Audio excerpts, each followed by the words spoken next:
Red Devils Advocate, back again with another video. And Manchester United are playing Liverpool in an FA Cup tie at the weekend. Liverpool, the dumpster fire of the Premier League, the team that's coming apart at the seams as we speak. They lost again to Burnley, which gives us a 6-point advantage against them now, which is great because, you never want to see Liverpool anywhere near the top of the league because we don't want them to win it before we win another one. We don't want to tie at 20. Nobody gives a shit about Manchester City or Leicester, but they're the closest competitors right now. They're 2 points behind us. However, this upcoming fixture list is very favorable for United and City. Unfortunately, we have Sheffield, like I say. City, I think, got West Brom, which you never know. Those teams, those relegation teams tend to surprise, so you never know. Could be a banana skin for both of those clubs.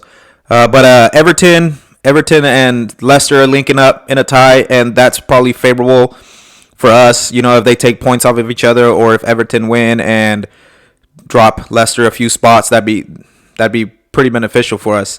Liverpool are playing Tottenham away, I believe. They're playing at Tottenham Stadium, whatever the hell they call their stadium now, and I think Tottenham are gonna slap them pretty good. They owe them for that, the way they lost that last match when they met the first time. But anyway, I'm glad to see Liverpool struggling because for the last 3 years, all I've gotten, and let me tell you something. You can clearly hear from my accent that I am in America. I'm not British or anything. I'm in America. I'm in California. Let me tell you something about sports fans in America. They are the fucking worst, man. They are the biggest bandwagoners, and they will fucking let you hear it as often as they can. So you can only imagine what it's been like to see some of these fake Liverpool fans out here, wannabe Scouse guys in the States. It's just been annoying. So I'm really glad that they're finally holding some corn, and I'm enjoying watching their team fall apart at the seams, and just everything about them just unraveling. They're triggered, man. They are triggered. But enough about Liverpool. Like I said, we play them in the FA Cup this weekend, and I like watching the matches. I don't give a shit about the FA Cup. I don't. It's not what it used to be. The notoriety that it used to carry is not there anymore. I don't give a shit about it. But I'm going to watch the game because it's United Liverpool. All the exciting shit's happening in the Premier League. We're in the midst of one of the most competitive seasons we've seen in years. Not like last season, where 3 games into the season, when Pep lost that match, that third match of the season, I feel like he's conceding the title to Liverpool. Three matches into the season. Just not good for football, not good for the sport, not good for the fans. So this is really exciting. We don't know what's going to happen. A lot of United fans are really excited, thinking 21-21, and believe me, my knees and my feet are bouncing right now. I want to be on that wagon so bad, but Ollie's let me down before. This squad has let me down before. So before I just dive into the deep end of the pool, I want to make sure I want to see a little bit more. Now, I mentioned in my last video that I do see a little bit of progression with this squad because we're winning games that we would have otherwise drawn or lost last season, the season before, under Mourinho, under Van Gaal, so on and so forth. But we're winning these matches now. Now, football is a what have you done for me lately sport. And lately, Manchester United have been pretty good. That's not to say I've forgotten the shambolic run that we had in the Champions League. That's not to say I've forgotten the 6-1 loss to Tottenham, the loss to Crystal Palace at home, the horrific game where we literally had to invent a new way to win a game against Brighton earlier on in the season. I definitely haven't forgotten that, but I'm trying to be focused on what's positive. And right now what's positive is that we're 2 points clear at the top of the Premier League. Pogba's in form. Cavani's slotting in well to the side. Defense looks like they're finally getting it together. The midfield, I think, still struggling. I think they're still struggling to mesh. To be fair, there's been all kinds of combinations played under Ollie. We saw Bruno, Pogba, Fred. We see Fred, McTominay, Pogba, Bruno. We see Matic, Pogba, Bruno. And nowhere in there is Van de Beek. So, when Van de Beek starts to get some time, that's just going to jumble things up even more. But yeah, I feel like our midfield's struggling. We lost the midfield battle to Liverpool. We lost the midfield battle to Leicester. We lost the midfield battle to Burnley. We lost the midfield battle to Fulham in large parts of that game. So, just when you think the defense is sorted or starting to sort out, the midfield starts to struggle again. And I recall our midfield being crap was doing the rounds on social media, YouTube, podcasts, punditry about 2 seasons ago, right around when Ollie started to take over. Our forwards aren't firing. Greenwood, Martial, and Rashford, I don't know if they're just tired or what. I've been saying Marcus Rashford is exhausted or playing injured. Martial's been out of form for a while, and a lot of United fans try to make excuses for these players. Look, Marcus Rashford, he needs a break. He just needs a break. This kid plays every game, every minute, and it's funny because I've been calling his form out for months. And only now, like in the last couple of days, have I seen it start to do the rounds. Now, the biggest Marcus Rashford supporters, fan channels, and all that, now that question's being brought up more and more. Dude, I bet he's been like, this isn't a recent thing with Marcus Rashford. People forget that in a 90-minute game, he played like garbage for 85 minutes, but because he scores a fluke of a goal. The Wolves goal. He had that goal against PSG in the Champions League where the dude wasn't even looking at the goal. He just turns his defender around, puts the ball where Keylor Navas can't get to it. Look, I want what's best for the club. I want what's best for Marcus Rashford. If that means that Marcus Rashford has to keep playing and we keep hoping that he has an individual moment of brilliance, fine, fair, okay. But we can't deny that the kid isn't playing well and he's out of form. We just can't keep making up excuses. I know why people make excuses. It's on my podcast if you want to know. You know why people are making excuses for Rashford. We all know. And why we hammer Martial. But I guess that's just the way the cookie crumbles in football, huh? A little American reference there for you. Anyway, what was I was going on about? I got sidetracked with the whole Rashford thing.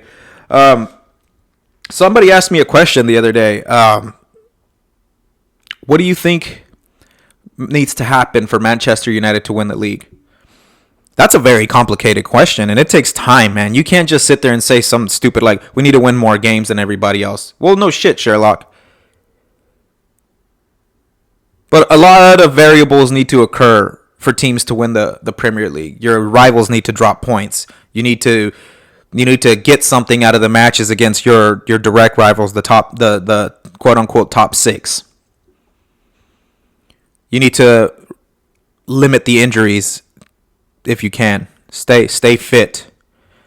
Use your squad. Use your squad well because the games are going to come thick and fast when the Europa League comes back on. You need to hope that the how does Ollie put it? The fine margins swing in your favor. But you have to control what you can. And what United can control is their fitness, making sure the players are following coronavirus protocols because the last thing we need is a coronavirus outbreak in the first team. We need to keep playing well.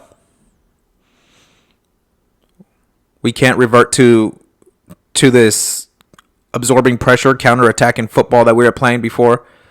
Not the way we were playing it before. It was Mourinho-esque the way we were playing there for a while under Ollie. But like I said, we control what we can. And then we hope that everybody around us gives us a little bit of help. And what I mean by that is, is Manchester United the favorite to win the title? No, but it looks pretty good for us right now, right? On current form and, having the lead at the top.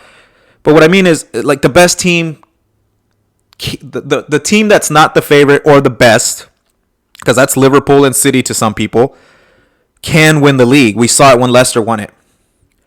That was the flukiest thing we've ever seen in Premier League history. But Leicester won it because they controlled what was up to them. They only lost 3 games that whole year, but they drew like 12. While everybody else had 6 losses. I think United had 10 or 12 losses that season. I think City had 9. Liverpool had 13 losses or something like that. You'd have to go back and look. I was looking at it the other day, and I couldn't believe it. That's what I mean when there's variables. Leicester won the league, in one of the worst eras of the Premier League. Arsenal, crap. Chelsea, inconsistent, can't keep a manager. New systems being brought in every year. Pep had just gotten to City. He hadn't opened the money bag yet. Liverpool still had not gotten Klopp. I think Klopp came in the year after Pep came into City. So Klopp wasn't there yet. So he still had to build, even after he got there. Tottenham are just fucking Tottenham. Tottenham are just fucking Tottenham. They it doesn't matter what they do. They're just fucking Tottenham. That should be an adjective or something to describe, a bottle job team. Oh, you Tottenham'd it. I think most people already say that. But Leicester won the league because they were consistent, they stuck to their game, and the results went their way, while everybody else was just falling to pieces. Manchester United was garbage. So now, Manchester United, on paper, our squad is up there with Liverpool's and City's, I got to say, on paper. But when you're watching the games and you're watching recent results and you're watching the way we've lost some of the matches and the last season, the way we sputtered at the end, I got to say, I don't think United are favored to win the league. I don't think we're the best team in England right now. But can we win this league? Yeah. Oh, yeah. Liverpool are falling apart. Man City just lost Kevin De Bruyne for 6 weeks. He's not. They're saying he's not going to be ready for the Liverpool match. He's not going to be ready for the Tottenham match. He's not going to be ready for the United match. That's huge. Leicester City, if anything, Leicester are getting healthier. They're getting a lot of their players back, and they're playing well. But I think Leicester will drop points. We should have beat them. Shoulda, coulda, woulda. But Leicester will drop points. I'm not concerned with Leicester. I'm definitely not concerned about Tottenham, and I don't give a shit about Arsenal. The only time I'll give a crap about Arsenal is in about 2 weeks when we play them. Other than that, I don't give a shit. They got bigger problems to worry about. But yeah, to answer the question, a lot needs to happen for United to win. But we can only control our part, which is to keep playing well. Pogba needs to stay in form. I say we need to keep playing well, but individuals on the team are out of form right now. Look, the defense looks good as a unit in moments. We know that the midfield can look really cleaned up at times. So what I mean is we're playing well, but we're not playing well. Imagine when this squad gets firing on all cylinders. The defense is solid. The midfield makes sense. Bruno gets back into form because he's dipped off just a slight bit for his standard. Wait till Rashford and Martial get back in form. Can you imagine having Martial on the left in form, Cavani in the middle, Rashford in form up top, Bruno behind them, in form Pogba on the left of them, and either Modric, McTominay, or Fred or some kind of combination behind them, and our defense isn't leaking goals? Holy shit, man. That's going to be exciting. Not to mention if we get some new additions in the summer transfer window. That's going to be exciting. Tickles me a little bit just to think about it. Because we're looking pretty good considering we're really not that good. When you think about it, we're not firing on all cylinders. But we're looking really good. Top of the league, for fuck's sake. Could make a run in the Europa League. Could make a run in the FA Cup. We're looking good. And we're not firing on all cylinders. I don't think we've looked... Since the first 3 months under Ollie, I don't think we've regained that form. Not even now. When we were under Ollie in those first 3 months, every single match we played, I thought we would win. Every single match. I favored us against everybody. Fancied those games against Man City. Fancied those games against Arsenal away, where we struggled historically. Fancied those games at Stamford Bridge, where we struggled historically. Didn't give a shit about Tottenham. Even though Liverpool were head and shoulders better than us, I still fancied us against them. I remember that first year under Ollie, I thought we should have won that game. That was 2 points dropped. But we're not even firing on all cylinders. I can't get that out of my head. We're not even 100% in form, and we're top of the league. That's scary to think about if you're a rival fan. And I know they've probably thought about it. You'll hear about it soon, because it seems that whenever I say something, and I'm not trying to toot my own horn, and I'm not the know all be all. I just like talking football. But it seems that whenever I say something in about a week or two, you'll hear it on one of the other YouTube fan channels. You'll hear it on you know which ones. I don't want to drop any names because I'm not sure if that's even legal. The last thing I need is somebody coming after me with some fucking bullshit. But you hear it. The Marcus Rashford thing, I've been saying that for time. I've been saying that for months. And it started to make the rounds. The Liverpool thing. Said it 2 years ago. There's no plan B there.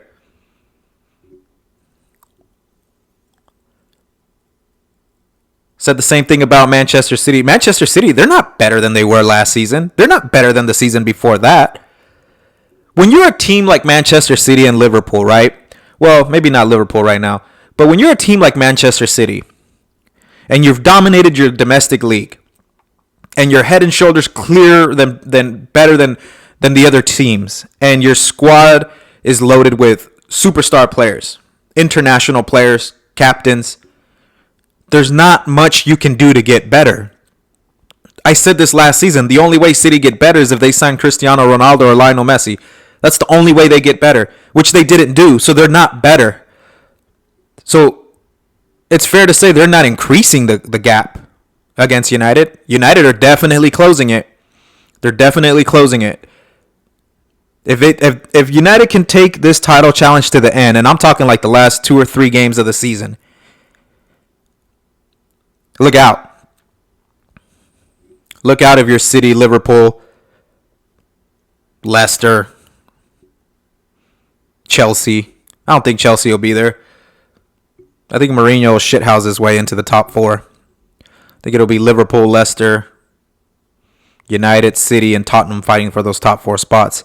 I think it'll be United, City. I think Liverpool will find form. There's no way that they can claw their way up for 30 years and just let it go that easily without even a fight. But they're panicking over there. Fans are calling for the Fenway Sports Group to go out. They want the ownership out at Liverpool. You guys want LeBron James out? Y'all better tweet LeBron James. Tell him to put a little bit more money in that team. But yeah, man. Everything is playing. One of the variables, when I keep saying variables, things need to play in your favor. Knock on wood, we haven't had any injuries. We haven't had any COVID issues. The team is finding form. We're winning tight games that we otherwise would have lost time ago. And our players aren't in form, so there's room to get better. And our rivals are falling apart. City losing De Bruyne, Liverpool with all their injuries, and there's more to it. I mean, you can just tell there's something wrong over on the red half of Merseyside. There's something wrong there, and I don't think they're set up to fix it right away. I think it's going to take time to fix that. I don't think Tottenham are there yet. I don't take Leicester seriously. And you can call me a fool for that. I just don't. I just think they're there by default. So, we'll see. It all starts Sunday. You know, if anything, that game is just a good confidence booster, a good morale booster. Puts the nail in Liverpool's coffin a little bit more, which only increases the pressure on them in the league. Boosts us in the league. So we'll see on Sunday what happens, man. I'm excited. Like I said, I'm not jumping on the Ollie train just yet. You know, even though I'm rooting for him and I want him to be successful. And I do think that at this point, he is the best man for the job. I don't think he's the best manager. I don't think long term he could be the best manager. I don't think he's the second coming of Sir Alex. But at this point in time, for what United need, for what the fan base needs. You know, I know there's it divides a lot of people. But For what we need right now, I think Ollie's the guy. It's what we got. We're stuck with him whether you like it or not. So I guess I just got to be okay with that. But I'm rooting for Ollie, man. I want him to succeed. I want to continue to wear his kit to all the watch parties. I want to sing the "You Are My Soul Shot" chant. I'd do it anyway, even if he got sacked today. But everything is on. We control our own destiny right now. And we haven't been able to say that for a really long time, guys. Also, I'm posting a new on my Instagram. I'm posting a new angle of that Pogba goal, which makes it look even more fucking sweet and saucy than it is like when you were watching it on TV. Somebody was at the Fulham ground and they were, I guess, recording on their cell phone or something. It's making the rounds on social media, but I got a copy of it. I got a clip of it, and I'm gonna post it on my Instagram at red.devils.advocate. The goal just looks sexy, man. It's just a world. Even if Messi had scored that goal, they wouldn't shut up about it for 4 months. But yeah, I'm gonna post that up later, so go and check that out. And thanks for listening, guys. I really appreciate it.